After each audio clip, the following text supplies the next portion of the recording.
Importance of certificate of incorporation. इसके पिछले 2 videos में मैंने सर्टिफिकेट ऑफ इनकॉर्पोरेशन के बारे में बताया था।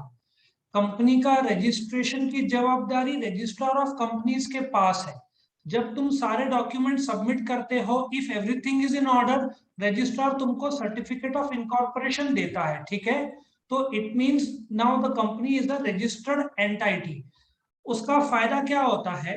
जिस तारीख को रजिस्ट्रार सर्टिफिकेट ऑफ इनकॉर्पोरेशन देता है, जैसे इंसान का बर्थ सर्टिफिकेट होता है, वैसे कंपनी के बर्थ सर्टिफिकेट को सर्टिफिकेट ऑफ इनकॉर्पोरेशन बोलते हैं।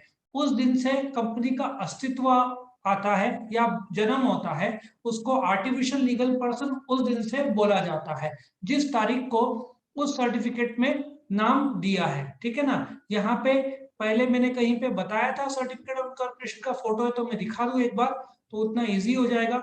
यहाँ पे कहीं दिख रहा है फोटो? फोटो तो नहीं दिख रहा है, फिर भी आगे हम देख लेते हैं। कहीं फोटो दिख रहा है तो आप लोग को, हाँ ये रहा।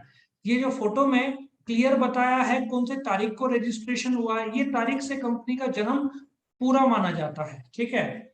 और the company has now become a legal person district from its members. Technical भाषा में इसको सेपरेट लीगल एंटाइटी बोलते हैं या सेपरेट एंटाइटी। मतलब कंपनी का मालिक शेयर होल्डर्स है, ठीक है, और कंपनी दोनों अलग है। ठीक है ना। इसके पहले कंपनी रजिस्टर्ड थी नहीं, तो कंपनी का अस्तित्व कैसे हो सकता है? Now the moment registration certificate मिलता है तो कंपनी और उसके मेंबर्स अलग माने जाते हैं कायदे से। बॉडी कॉर्पोरेट मतलब परपेचुअल सक्सेशन, जब से कंपनी का जन्म होता है तो वो कंपनी बन जाता है। और परपेचुअल सक्सेशन मतलब as long as company profit में रहेगी तो कंपनी चालू रह सकती है, बंद करने की कोई जरूरत नहीं है। Perpetual succession means forever life, it will not die. हाँ, घाटा हो गया या कोई और कारण से बंद हुआ, दैट्स अ डिफरेंट इश्यू। बोलने का तात्पर्य यह है, perpetual succession means as long as the company is able to make profits, it will survive and continue. चौथा पॉइंट, द कंपनी कैन स्यू। स्यू मतलब केस करना।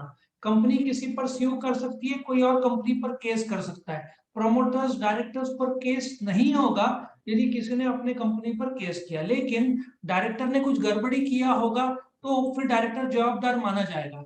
इफ किसी और ने केस किया कंपनी पर तो शेयर होल्डर्स, डायरेक्टर्स और सारे ऑफिसर सेफ है, अनलेस वो लोगों ने कुछ फ्रॉड किया हो। जैसे किंगफिशर एयरलाइंस में विजय माल्या ने कर्जा नहीं भरा, गारंटी दिया था, तो वो पर्सनली जवाबदार माना जाएगा, फिर उस पर भी केस होता है। ठीक है ना।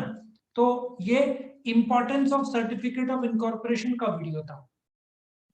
ठीक है, वीडियो को लाइक करना, शेयर करना फ्रेंड्स के साथ, कमेंट करना और चैनल को सब्सक्राइब करना।